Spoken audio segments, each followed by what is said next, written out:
Lecture du premier livre des rois, chapitre 19, du verset 9a, puis verset 11 à 16. En ces jours-là, lorsque le prophète Élie fut arrivé à l'Horeb, la montagne de Dieu, il entra dans une caverne et y passa la nuit. Et voici que la parole du Seigneur lui fut adressée. Il lui dit: Sors et tiens-toi sur la montagne devant le Seigneur, car il va passer. À l'approche du Seigneur, il y eut un ouragan, si fort et si violent, qu'il fondait les montagnes et brisait les rochers. Mais le Seigneur n'était pas dans l'ouragan. Et après l'ouragan, il y eut un tremblement de terre. Mais le Seigneur n'était pas dans le tremblement de terre. Et après ce tremblement de terre, un feu. Mais le Seigneur n'était pas dans ce feu. Et après ce feu, le murmure d'une brise légère. Aussitôt qu'il entendit, Élie se couvrit le visage avec son manteau.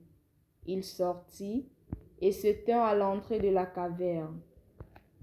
Alors il entendit une voix qui disait: Que fais-tu là, Élie?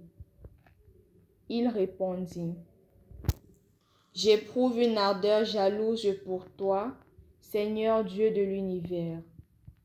Les fils d'Israël ont abandonné ton alliance, renversé tes autels et tué tes prophètes par l'épée.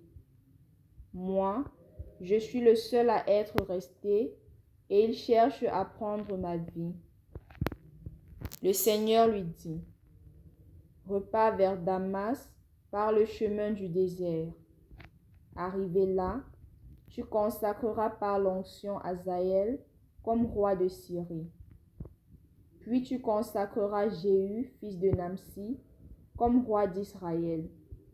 Et tu consacreras Élisée, fils de Saphat, d'Abel-Méhola, comme prophète pour te succéder.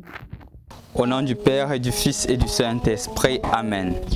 Bonjour chers frères et sœurs dans le Christ et bienvenue en ce jour du vendredi de la 10e semaine du temps de Carême. La lecture qui nous est proposée comme point de méditation de ce jour, c'est le premier livre des rois en son 19e chapitre.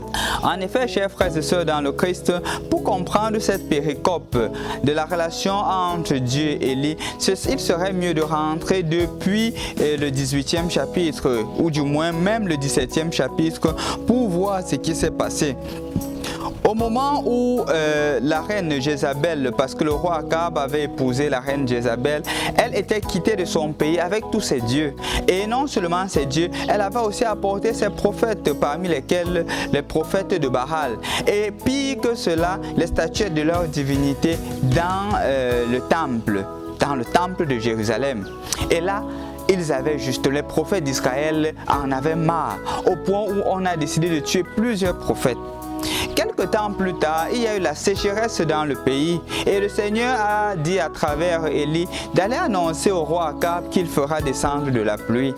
Élie, profitant de cela, a dit alors au prophète, au roi Akab, que viens, apporte-moi tous les prophètes de Baal et on va faire une concurrence, un défi, on verra justement qui est le vrai Dieu.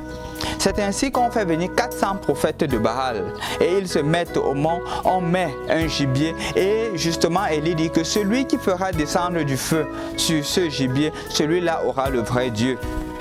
Les prophètes de Baal ils essaient, rien. Et pour Élie de se moquer, de dire: criez plus fort, peut-être votre Dieu est endormi, criez plus fort, ou peut-être il est en voyage. Ils essaient encore, rien. Que se passe-t-il? Plus tard, ils n'arrivent vraiment pas. Ils essaient rien. Voilà que c'est le tour d'Élie. Élie dit que mouillez encore le gibier.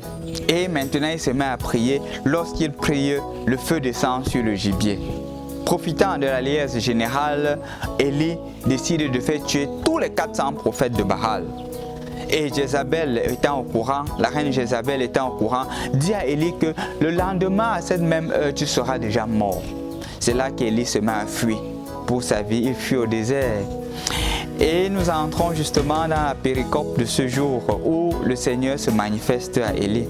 Remarquons bien qu'il y a d'abord un ouragan. Dieu n'est pas dans l'ouragan.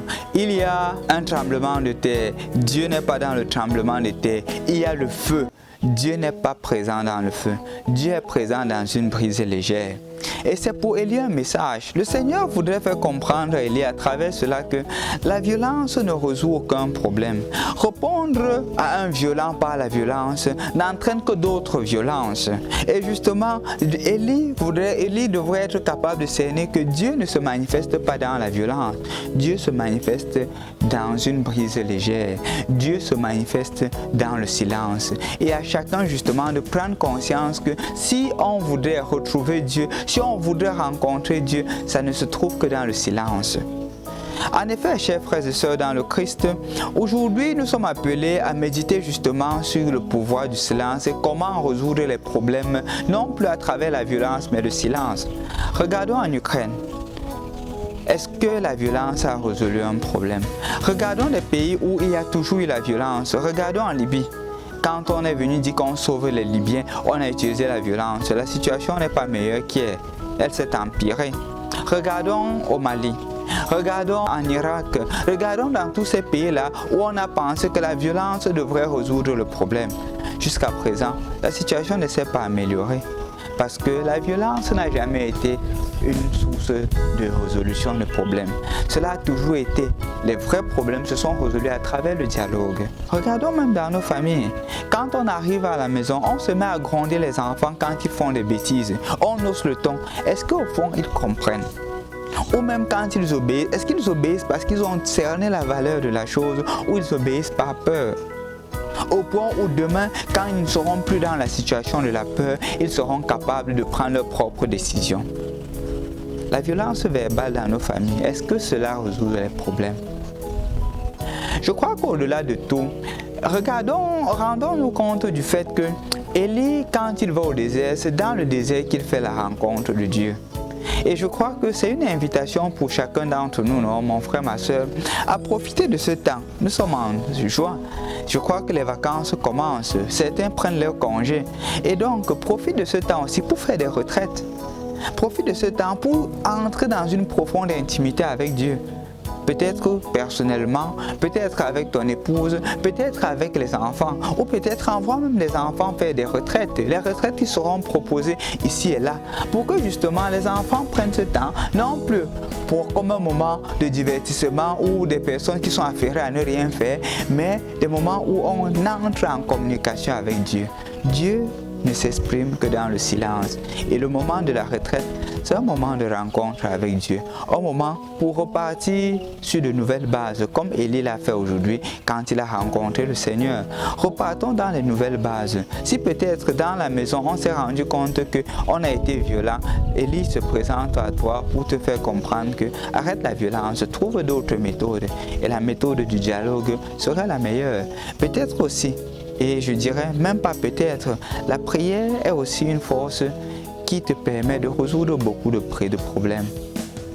Retourne vers le Seigneur et lui prendra soin de toi.